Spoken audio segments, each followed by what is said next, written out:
जय हिंद मेरे प्यारे साथियों, मैं हेमंत प्रजापति आप सबका स्वागत करता हूँ आपकी अपनी प्यारी सी चैनल एचपी केमिस्ट्री क्लासेस में। डियर बच्चों, जैसा कि आप जानते हैं बीएससी फर्स्ट ईयर केमिस्ट्री का पेपर आपका 6 फरवरी को है।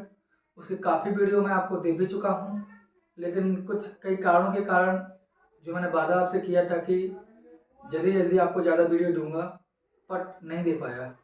आज मैं एक इम्पोर्टेंट टॉपिक को लेकर आया हूँ, वो आप देखिए। और इसी प्रकार एक दो वीडियो और मैं अच्छे से अच्छे दूंगा आपको जो इम्पोर्टेंट होगा आपका। ठीक है, यहाँ ये थ्योरेटिकल पोर्शन था, इसलिए मैंने इसको थ्योरेटिकल रूप में व्हाइट बोर्ड पर लिखा है। इसलिए प्रयास करें इसको अच्छे से अच्छे प्राप्त करने का। आइए डियर बच्चों, बात करें हम। यहाँ लिखा है बंध लंबाई, बॉन्ड लेंथ। बंध लंबाई होती क्या है, पहले तो ये बात हर बच्चे को पता होनी चाहिए। तो बंध लंबाई को जान लीजिए, यहाँ पे थोड़ी समझने का प्रयास करना। जैसे आपके पास क्लोरीन का एक अणु है जिसमें 2 परमाणु होंगे इस प्रकार। अगर इसका परमाणु देखें तो क्लोरीन का ए परमाणु होगा, इधर देखें तो क्लोरीन का ए परमाणु होगा। तो क्लोरीन के इस परमाणु के नाभिक से क्लोरीन के इस परमाणु के नाभिक के बीच कुछ ना कुछ दूरी तो अवश्य होगी। यही दूरी कहलाती है आपकी BL, मतलब बंध लंबाई। थोड़ी सी समझ बात में दोबारा समझ लीजिए। मैंने कहा ये आपके पास कोई H2 अणु है, दोबारा सही से समझना। H2 अणु है, इसमें 2 परमाणु हैं आपके, एक हाइड्रोजन परमाणु ये है और एक हाइड्रोजन परमाणु ये है। तो इस हाइड्रोजन का कुछ कोई नाभिक होगा, इस हाइड्रोजन का कोई नाभिक होगा। तो दोनों हाइड्रोजन के नाभिकों की जो बीच की दूरी है यही आपकी कहलाती है BL, बॉन्ड लेंथ। समझ बात आ गई।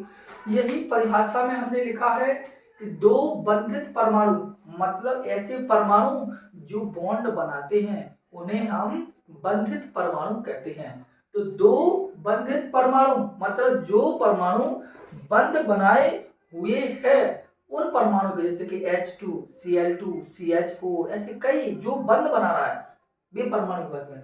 तो 2 बंधित परमाणु, केवल अकेला नहीं कह सकते। अकेले का मतलब है जैसे ओनली हमने कहा H की बात करते हैं तो नो, ओनली Cl की बात करते हैं, ऐसा कुछ नहीं। तो बंध बनाया हो परमाणु जैसे Cl2, HCl, H2SO4, मतलब इस प्रकार जो बंध बनाया मतलब करेगा, जैसे Cl2, H2, CH4, C2H6, C2H2, ethane, methane, ethane, इस टाइप के जो बंध बनाए हुए हैं।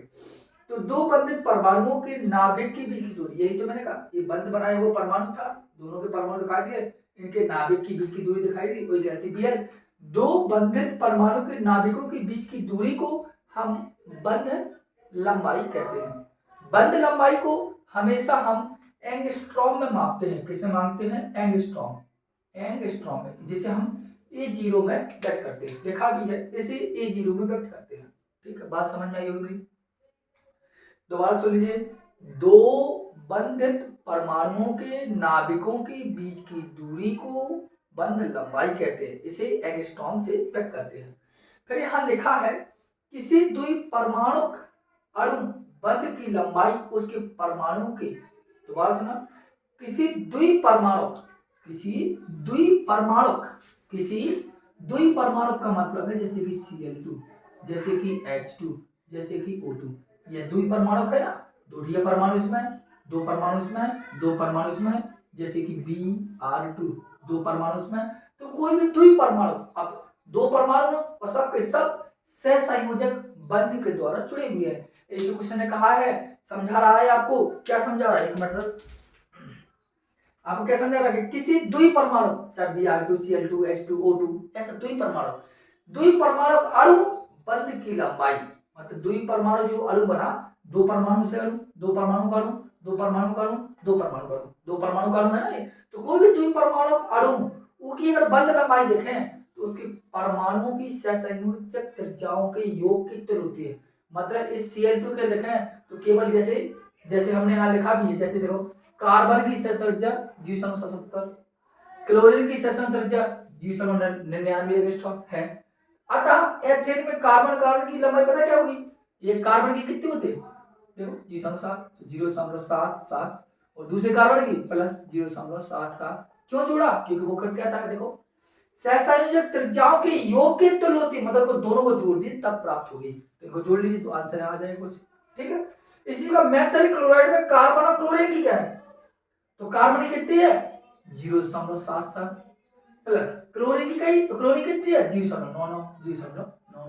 इन दोनों को जोड़ दिए, जो कुछ आएगा वो एंगस्ट्रॉम में आएगा, जो कुछ आएगा वो एंगस्ट्रॉम में आएगा। बात समझ में आई? दोबारा सुन लीजिए, उन्होंने कहा है कोई भी द्विपरमाणु हो तो द्विपरमाणु में इसकी जो बंध की लंबाई है, इनमें जो परमाणु होंगे, जैसे कि हमने कहा Ca2 कहा तो कार्बन की लंबाई इतनी है, क्लोरीन की लंबाई इतनी है। अगर दोनों के कार्बन कार्बन की बात करें तो दोनों को हम जोड़ देंगे, जिस सहसंयोजक बंध से वो जुड़ा है। अगर कार्बन क्लोरीन गए तो दोनों जोड़ दी तो वो बंध लंबाई निकल आएगी उसकी दो परमाणु वाली, ठीक है बच्चों। अब ये बात आपके एक छोटा सा क्वेश्चन आता है इसलिए मैंने इसको लिया है, अभी थोड़ा समझने का प्रयास कीजिए। अगला क्वेश्चन डियर भाई बोर्ड पर क्या है, उसने बंध लंबाई को प्रभावित करने वाले कारक कौन कौन से। तो बच्चों डिजिटल बोर्ड तो है नहीं, हमें लिखना पड़ता है फिर और फिर समझाते हैं तो उसमें टाइम लगता है। आप प्रयास कीजिए वीडियो को जितना हो सके, वीडियो को शेयर भी कर दिया करो जिससे थोड़ा सा फायदा हमें हो जाए, आपको भी हो जाए, आपको तो फायदा होगा ही होगा, ठीक है।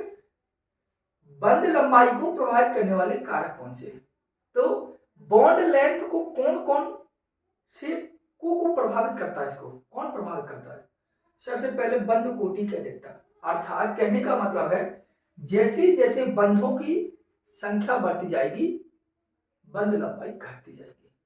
जैसे देखना, जैसे हमने कहा CH4, जैसे हमने कहा C2H4, जैसे हमने कहा C2H2, ये 3 देखा पड़ता है ना। पहला कारक यही है जो आपको समझा रहा हूं। CH4 में क्या होगा, CH4 में सिंगल बॉन्ड होगा, C2H4 में क्या होगा डबल बॉन्ड होगा क्योंकि एथिलीन है, एसिटिलीन में क्या होगा ट्रिपल बॉन्ड होगा। तो क्या होगा, जैसे जैसे हमने कहा बंध की लंबाई बढ़ती जाएगी, बंधों की संख्या बढ़ती जाएगी, बंध लंबाई घट जाएगी। जैसे ही जैसे बॉन्डों की संख्या या बंध की संख्या बढ़ती जाएगी बंध लंबाई घटती जाएगी। बंध की संख्या बढ़ी बंध लंबाई घटी, बंध की संख्या बढ़ी, सबसे अधिक बॉन्ड लेंथ पता क्या होगा CH4 में होगा, उससे कम क्या होगा इसमें होगा, तो सबसे कम इसमें होगा, मतलब सबसे अधिक किसमें होगा CH4 में बॉन्ड लेंथ होगा, उससे कम किसमें होगा C2H4 में, उससे कम किसमें होगा C2H2 में।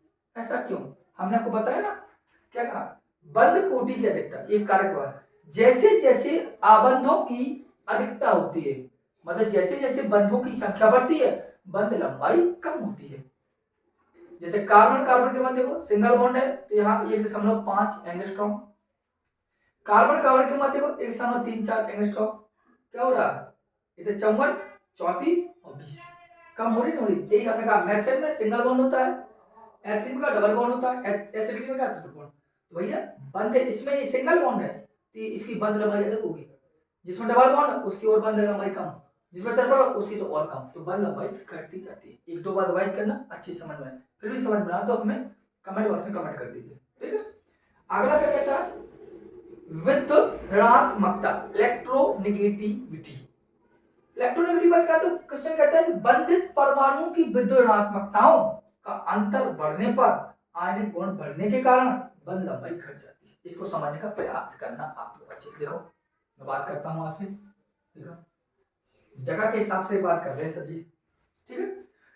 मैंने कहा जो बंधित परमाणु है, बंधित परमाणुओं की विद्युत ऋणात्मकता का अंतर बढ़ने पर, जो परमाणु बंध बनाए हैं उनके अंतर से आप कैसे समझिए कार्बन और क्लोरीन ये आपस में बंध बनाए हुए हैं। जैसे कि ये समझ लीजिए CH3 और एक मिनट सही से लिख दूंगा, जैसे मैंने लिखा है CH3 और ये लिखा Cl, तो भैया इनमें से CH3 और Cl इनमें से अधिक विद्युतीय कौन है, क्लोरीन है। तो क्लोरीन अधिक विद्युतीय होता है और कार्बन कम विद्युतीय होता है, तो इनके दोनों परमाणुओं के बीच अंतर तो हो ही गया। इस पर क्या होगा, इस पर आंशिक ऋणावेश होता है, इस पर आंशिक पॉजिटिव होता है। ये अधिक विद्युतीय है इसलिए आंशिक ऋणात्मक और इस पर आंशिक पॉजिटिव। इस स्थिति में क्या होता है, ये दोनों अर्थात यह CH3Cl एक माइनस और एक प्लस, मतलब दोनों के चिन्ह बदल गए हैं, मतलब ये आयनिक रूप में आ गया है। और जब आयनिक गुण बढ़ जाएगा अर्थात आयनिक रूप में जो आ जाएगा उसकी बंध लंबाई घट जाती है। ध्यान देना, दोबारा समझा दे रहा हूं, नहीं समझ में आया होगा दोबारा समझा दे रहा हूं, यदि नहीं समझ में आ रहा होगा दोबारा समझा दे रहा हूं। देखो मैंने एग्जांपल लिया, सपोज दैट CH3Cl, विद्युत ऋणात्मकता की बात कर रहा हूं, इलेक्ट्रोनेगेटिविटी की। देख लीजिएगा थोड़ा सा, एक मिनट से दिखाई दे रही है विद्युत। मैंने कहा विद्युत, मैंने कहा जो बंधित परमाणु है, देखो ये परमाणु क्या है, बंध बनाए हुए, अगर इनके दोनों परमाणु के बीच कार्बन और क्लोरीन की मध्य की में यदि विद्युत ऋणात्मकता में अंतर अधिक हो जाए तो अंतर अधिक होने के कारण क्या होगा, इनमें आयनिक गुण आ जाएगा। तो जिनमें आयनिक गुण आ जाता है उनकी बंध लंबाई घट जाती है। जैसे कार्बन और Cl में तुलना कीजिए, कौन अधिक विद्युतीय है, क्लोरीन। इस पर जाएगा आंशिक ऋणावेश, इस पर क्या होगा आंशिक पॉजिटिव, क्योंकि यह क्या करता है, क्लोरीन अपने इलेक्ट्रॉन को अपनी तरफ खींचता है, जो ऋणी होगा वो अपनी तरफ खींचेगा। तो इस पर क्या, इस प्रकार क्या हो गया, CH3Cl पर प्लस और माइनस चिन्ह आ गया है, अर्थात आयनिक रूप में आ गया है। और आयनिक रूप में आने के कारण इनकी बंध लंबाई क्या हो जाती है, घट जाती है, बॉन्ड लेंथ घट जाती है। बात समझ नहीं समझ आएगी, इसको आप नोट कर लीजिए, चाहे स्क्रीनशॉट ले लीजिए। देखिए थोड़ी सी एक कारक और जान लीजिए और आपका लेक्चर यहीं कंप्लीट हो जाएगा। मैंने कहा संकरण, एक आपका था बंधों की संख्या बढ़ने से बंध लंबाई घट जाती है। दूसरा विद्युत ऋणात्मकता में अधिक अंतर हो जाए तो आयनिक गुण बढ़ जाता है, जिसके कारण वो घट जाता है। दूसरी बात संकरण, अब संकरण आप जानते हैं sp होता है, sp2 होता है, sp3 होता है। वो वीडियो मैंने डाली है, आप देख सकते हैं, ठीक है, मैं आपको भेज भी दूंगा। संकरण की वीडियो मैं पहले पढ़ा चुका हूं आपको, बेसिक लेक्चर बहुत आता है। और संकरण में S कक्षक बढ़ने पर बंध लंबाई क्या हो जाती है, घटती है। अगर संकरण करा दें, संकरण में आप देखें S कक्षक बढ़ने पर क्या होता है, बंध लंबाई आपकी घट जाती है। बंध लंबाई क्या हो जाती है, घट जाती है। संकरण में S कक्षक बढ़ने पर बंध घट जाती है। जैसे जैसी S कक्षक बढ़ती जाएगी किसी कंपाउंड में, उसकी बंध लंबाई घट जाएगी। जैसे कि C2H2 में प्रत्येक कार्बन का संकरण sp होता है, केवल एक ही S होता है, बंध लंबाई केवल इतनी है। C2H4 में प्रत्येक कार्बन का संकरण sp2 होता है, इसलिए बंध लंबाई आपकी इसकी है। CH4 के प्रत्येक कार्बन केवल एक कार्बन sp3, बंध लंबाई आपकी है। अब आप देखिए C2H6 कि एक कार्बन का संकरण होता है sp3 और दूसरे कार्बन का संकरण भी sp3, अर्थात C2H6 में दोनों कार्बन का संकरण sp, मतलब यहाँ कार्बन सल्फर S की संख्या बढ़ जाती है, इससे संकरण देखो बंध लंबाई देखो 1.54 आ चुकी है, घट गया। और क्या C3H6 में देखो एक में आता है sp3 तो S में 1.51 और घट जाएगा। मतलब ये चीजें आपको ध्यान रखना है कि कारक कौन कौन से हैं और कारक को प्रभावित करने वाले कारक कौन है। बंध लंबाई होती क्या है, इसको मैंने आपको बताया डिटेल में। और ये 5 नंबर का क्वेश्चन आता है, जिसको आप देख लीजिए और समस्या हो तो हमें बताइए। संकरण की वीडियो भी आपको प्रोवाइड करवा दूंगा मैं, ठीक है। मिलते हैं हम, जय हिंद।